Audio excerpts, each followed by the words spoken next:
saiu da batalha, largou tudo, foi para casa, começou a organizar a sua vida, a organizar as coisas. A Bíblia não fala quanto tempo isso demorou, mas eu fico imaginando um homem relutando para tentar viver, para conseguir um novo propósito, para ter um novo propósito na sua vida e não encontrar sequer um propósito para viver. Porque ele tinha um primeiro propósito, era o plano A: servir a Davi, fazer com que o reinado florescesse, o que vinha acontecendo. Se frustrou, decidiu fazer um plano B. Qual era? Destruir o reinado e matar o homem que ele ajudou a subir. O plano B não deu certo, ele decidiu fazer o plano C. Foi para casa, organizou a sua vida, botou a casa em ordem, mas simplesmente não conseguiu mais ser o mesmo, porque dentro dele havia um rancor, um ódio de tal forma que não se conseguia mais conter de dizer: eu tenho paz em meus dias, não conseguirei mais viver se eu não fizer isso. Aí eu trago para a igreja: quantas vezes, igreja, nós podemos ser feridos, nós podemos ser machucados? E o texto inicial que nós abrimos aqui é que nós devemos perdoar 70 vezes 7. Conseguiu compreender o que aconteceu com Caim, com Esaú? Conseguiu compreender o que aconteceu com Saul? Conseguiu compreender o que aconteceu com Aitofel? Pelos olhos humanos a gente diz assim: é verdade, eu entendo Aitofel.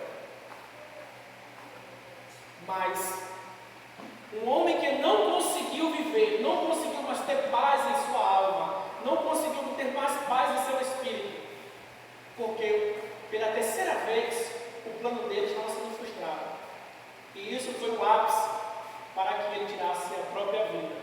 E o texto de um homem que era sábio, um ótimo guerreiro, tinha ótimas estratégias, praticamente era a boca de Deus sobre o que ele falava de acontecimentos em batalha.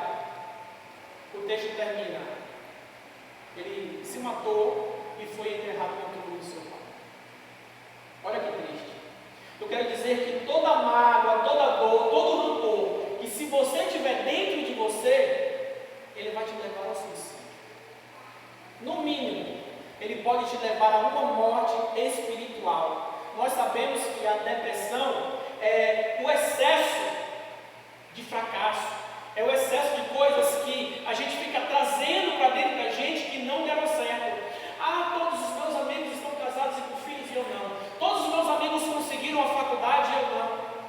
Todos os meus amigos estão trabalhando, cadê nada, compraram moto, compraram carro, compraram uma casa e eu não consegui. Igreja, nós temos que parar de focar no que não deu certo e focar no que pode dar certo ainda. Amém. Agora, não ter o foco ao ponto de termos dentro de nós a síndrome da ansiedade de tem que dar certo. Se não der certo, não sei o que fazer. Tudo bem que para o cristão o plano B é fazer o A dar certo. Agora entenda que o plano B da sua vida tem que ser constituído em servir a Deus.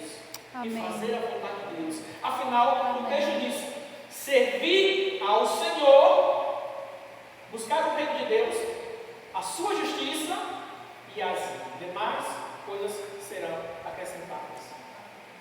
Ah, pastor, mas quais são as demais coisas? Lê o texto: comer, vestir, beber. O texto está dizendo que o Senhor ele se preocupa com o que você se preocupa. Glória a que Deus. O Senhor ele tem interesse em suprir as suas necessidades. Glória a Deus. Seja ela qual for. Então que nós